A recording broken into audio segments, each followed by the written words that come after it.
Hi there. This is just a quick note to tell you about an incredibly exciting event that's coming up this October 11th and 12th in New York City. It's an unspeakeasy retreat on steroids. It is not only co-ed, since you guys have been asking for it, it is going to be bigger than our usual retreats with more speakers and more participants. The lineup of speakers is still in the works. We're still adding more, but at the moment, it includes, are you ready? So many friends of the podcast: John McWhorter, Carol Hooven, Mike Pesca, Peter Moskos, Alana Newhouse, Andrew Hartz, Ben Appel, and Lisa Sellen Davis, just to name a few. The way it's going to work is that the speakers will do panels or be interviewed, sometimes by me, sometimes by others. And pretty quickly, those panels will open up to include the attendees, and it will turn into a larger discussion, not just an audience Q&A, but a real conversation where you can interact with your intellectual heroes. Again, this is happening October 11th and 12th in New York City. It'll go from about 10 a.m. to 5 p.m. each day. Lunch is included. As with all Unspeakeasy retreats, it is off the record, no social media. We're going to sit down, we're going to concentrate, we're going to spend an amazing 2 days together. Spaces are limited, so go to theunspeakeasy.com/retreats to find out how to sign up. Hope to see you there. People would rather get the bad news than have to keep waiting. That's how much we hate uncertainty as a species and as humans. And they did experiments where people said they'd rather go ahead and get an electrical shock than keep sitting there and waiting and wondering if they were or weren't going to get it. Many people are just like, just go ahead and give it to me and let's get it over with. So it's really interesting, how much we hate uncertainty. Welcome to the Unspeakable Podcast. I'm your host, Meghan Daum. In 2003, my guest, Jonathan Gluck, was 38 years old and happily married with a good career and a 7-month-old daughter. It was also the year he was diagnosed with multiple myeloma, a relatively rare cancer that affects the blood system and bone marrow. The cancer was incurable, he was told, but also potentially manageable. For the last 22 years, he has lived with this cancer, enduring countless treatments, going in and out of remission multiple times, and learning all the while to coexist not just with physical illness, but with a condition that proves extraordinarily difficult for almost all of us: uncertainty. His new memoir, An Exercise in Uncertainty, is a story of survival, but also a story of how illness has affected every part of his life, from his physical health to the health of his marriage, his finances, and his relationships with friends, family, and the world in general. It's a great conversation that also toward the end touches on the uncertainty of something I tend to talk a lot about around here, the changing media business. John and I were in the trenches, which for a while were very nice trenches, of the magazine business in the 1990s into the 2000s. And we talk about how his illness trajectory, I'm not going to say journey, we'll not use that word, overlapped with the experience many of us had of losing our professional footing again and again in that business. The book was published on June 10th, and I am so pleased to bring you this conversation about it. So here's Jonathan Gluck. Jonathan Gluck, welcome to the podcast. Thank you. Thank you for having me. Your new book is An Exercise in Uncertainty. It is a memoir spanning more than 2 decades. It's also an illness memoir, which makes it unusual, I think, in that illness memoirs are usually shorter or more contained or taking place over a shorter period of time. There's usually a beginning, middle, and end. But your story doesn't exactly have an end. It's a story about living with an illness for a long time. So I guess I'd like to start by asking you why you decided to write this book now. Did you think about writing it at many points in the past, only to think, oh, well, there will be an obvious endpoint to this story? I did. I originally wrote an essay about this experience many years ago when I was an editor at New York Magazine. And after I wrote that essay, a number of people said to me, editors or literary agents contacted me and they asked if I'd like to possibly talk about writing a book. And I was only 3.5 years into my diagnosis at that point.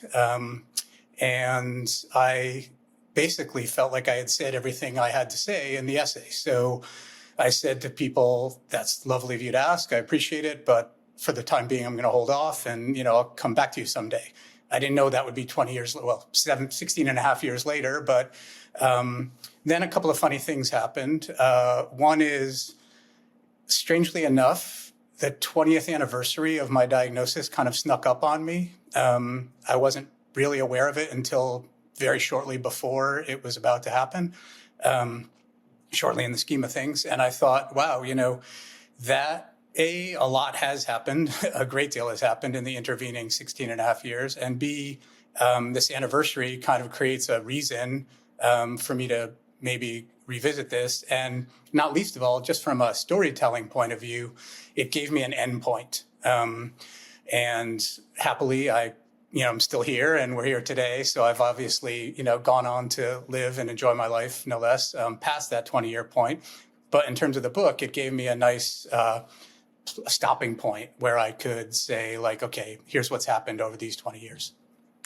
Your diagnosis is multiple myeloma. Your symptoms were certainly surprising to me as a reader and surprising to you as a patient. Can you describe the sort of the origin of this whole thing symptomatically? Yeah, it was a really strange, as you say, utterly surprising, frankly, lightning bolt out of the blue kind of a experience for me. What happened was I was leaving my office. I live in New York City. I was leaving my office one night. And it was just it wasn't even winter. It wasn't snowing. It was just one of those nights where it was sort of in between rain and sleet. And the sidewalk outside of my office was a little bit slippery. And I walked out and I twisted my hip. And it was nothing. It's the type of thing, and I was 37 years old at the time. It's the type of thing that you wouldn't expect would cause any lingering damage. But I woke up the next morning and it really hurt. And I thought to myself, oh, it's probably some orthopedic injury. I've had stuff like that before. Maybe I pulled a muscle or something to do with a ligament or tendon or something. And I kind of forgot about it for a while. And a couple months went past and it didn't get better. So I went and I saw my orthopedist and he took a simple x-ray, didn't see anything, had the same general instinct that it was probably something that would resolve on its own. I was very busy. I subsequently had my first child, my daughter, AJ. I was busy and working in a new job, just doing the things we all do, like life was happening. And so I put off seeing the doctor again, even though my hip never stopped hurting. Came to be about a year later, and I realized, wow, this has been going on for a year. That doesn't seem right. I should probably see the doctor. This time, he ordered an MRI, and this is how naive I was. His physician's assistant called me after the day or two after the MRI and said, oh, Dr. Weiner would like to see you to talk about your test results. And I thought, oh, how lovely. There aren't that many doctors who do that anymore, who really want to talk to you in person. And I got there, and the second I got there, I sensed something was up because they came right out, and took me straight to an examining room. And Dr. Weiner, a lovely, lovely man and brilliant doctor who frankly saved my life, said, sat me down and looked at me straight in the eye and as professionally as he could, but also with a trace of real emotion in his voice, said, he didn't waste time. He just said, there's a lesion on your hip. And I said, what is a lesion? You mean like a tumor? And he said, yes. And I said, does that mean I have cancer? And he said, yes. And so I went from one moment to the next, no family history, no reason to believe, no known, risk factors, and boom, out of the blue, 38 years old at that time, 7-month-old daughter, new job, new apartment, a lot of stuff going on, and bam, there was, a very serious diagnosis. So who was the first person that you called in that moment or after that moment? So it's a strange thing. The first person I called was my boss to say I wasn't going to be able to come into work that day. The appointment was quite early, I think 8 or 9 in the morning. I've thought about this since, and I think it was just a denial mechanism or something, a way to delay telling anybody who I felt more deeply and personally connected to. And it was also the first of what would turn out to be a million, examples of just distracting myself, I think. Like, I didn't want to think about the enormous, unfathomable almost consequences of what I had just heard. So I did something just banal and easy that we all do, like, oh, I've got a conflict now, I can't go to work. And I don't know, somehow that was mildly normalizing or something. And I didn't tell her why. I just said, this was in the days of voicemail still. I just said, I'm afraid something's come up and I can't come into work today. But it gave me just, I don't know, like I say, a tiny sense of normalcy, I think.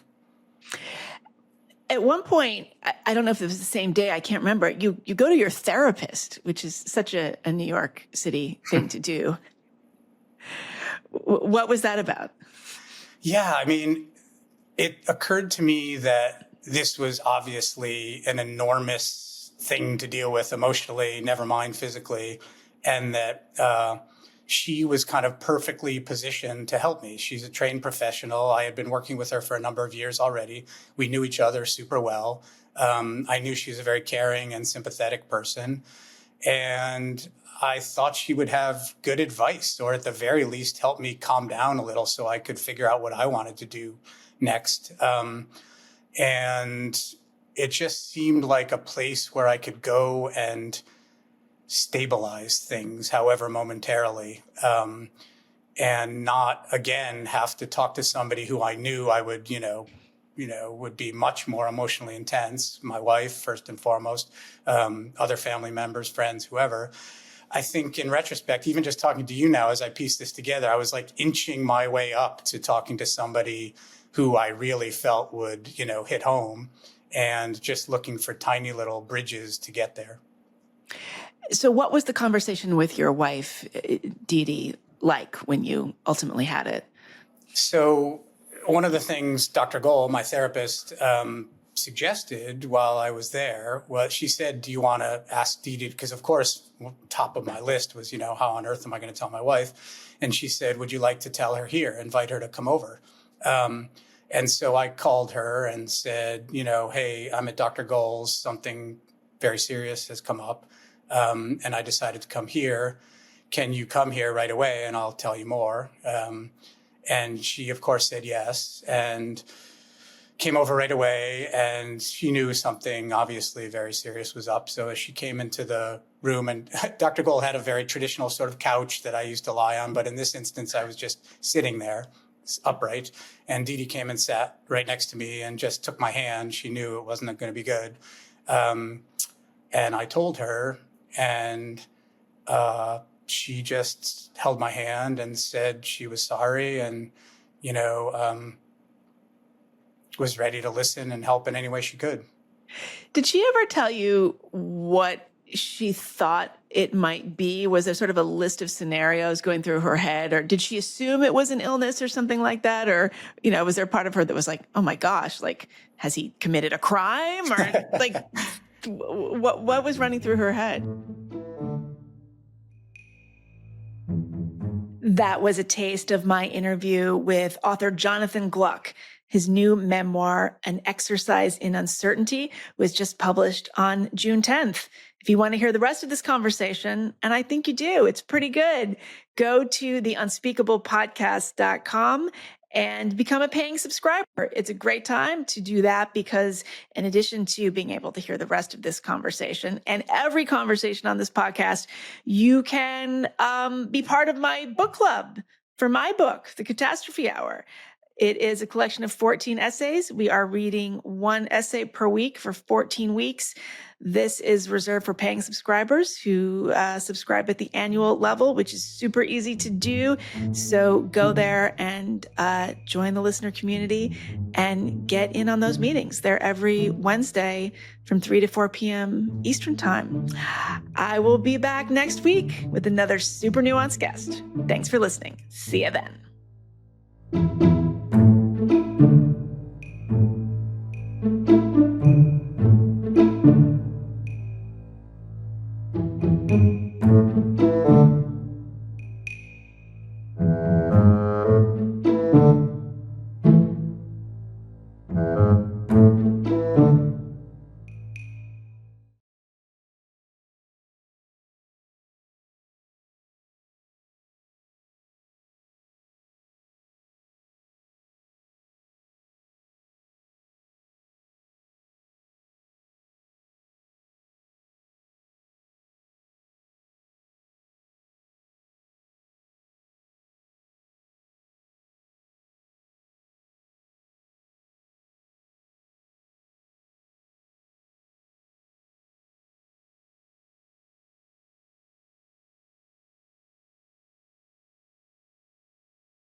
That was my interview with Jonathan Gluck. His new memoir, An Exercise in Uncertainty, was just published on June 10th.